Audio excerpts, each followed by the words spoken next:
king. So in this case, we have very similar to the king and queen, but there is one option in particular that we no longer have, which is this outer checkmate. So in the case of king and rook versus king, we want to push the king to the corner, or to the rank, or to the file. And the first way in which we can checkmate, once we have done this, and we will show how to do this in a second, but once we have done this, is we now control the squares, the forward moving squares of the king with our own king, and then we checkmate by placing the rook anywhere along the rank, or possibly along the file.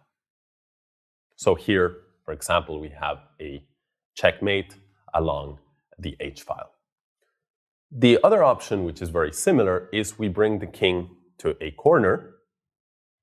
And now in this case, we deliver a checkmate along the A file like this, with the black king in the corner. Or if our king was on B6, then we would deliver a checkmate along the last rank, the 8th rank. So these are the ways in which we can checkmate with the king and the rook.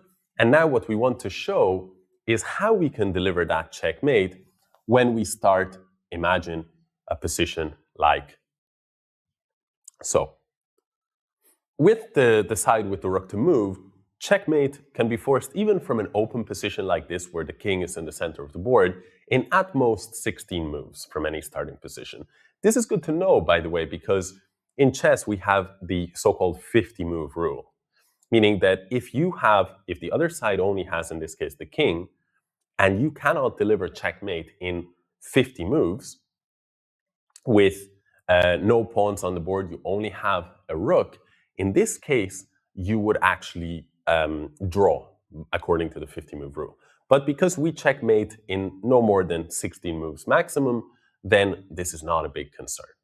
Let's see how to do this. Well, the important thing to do is to try and box in the black king. You want to drive it to a corner, or to a file, or to a rank. So here we would start with a move like king d3 check. We bring our king as close as possible. Now, let's imagine the black king tries to fend off the white king with king d5. Now, we close off more squares with rook to e4. Now, this means that black is forced to push himself back, either to c5, d6, or c6.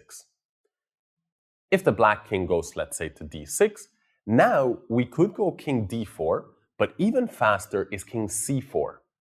We anticipate that if the black king tries to stay along the 6th rank with a move like king c6, then at this point, our king is on c4, and it's better than if our king was on d4, because we can deliver this check, and there is no king b5 move. The king is opposing the enemy king.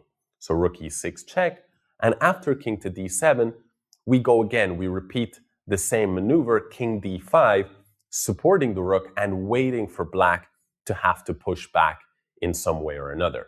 Black plays king c7 in this instance, and now white opposes the enemy king. Black now plays king to d7. And here is where I see beginners make a mistake quite often, where they don't checkmate as quickly as they can, and they get a little bit confused. They maybe go back to support the rook, and in this case the king returns, or sometimes they will give a check, and in this case the king goes to e7 and starts to run in this direction. So this is perhaps the trickiest part to keep in mind. You should actually just drop the rook back anywhere along the e-file. We can drop it back even just to e5. And the idea of this is that you now invite black to go back to c7, where your king opposes the black king. And now you can give this check, and once again, all the forward squares are controlled, and so the black king is forced to move back.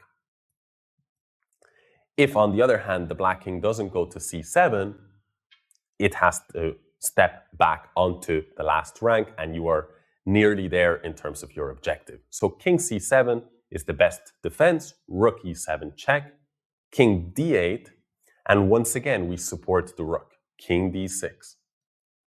Now black plays king c8. We oppose the king, king c6. Now if king d8, we repeat the same waiting maneuver. We just drop the rook back. One square is enough, but anywhere along the e-file is good. Now we force black to move, and once king is moving to c8, our king opposes the black king, and now rook e8 would be checkmate. So, because of this, in this position here,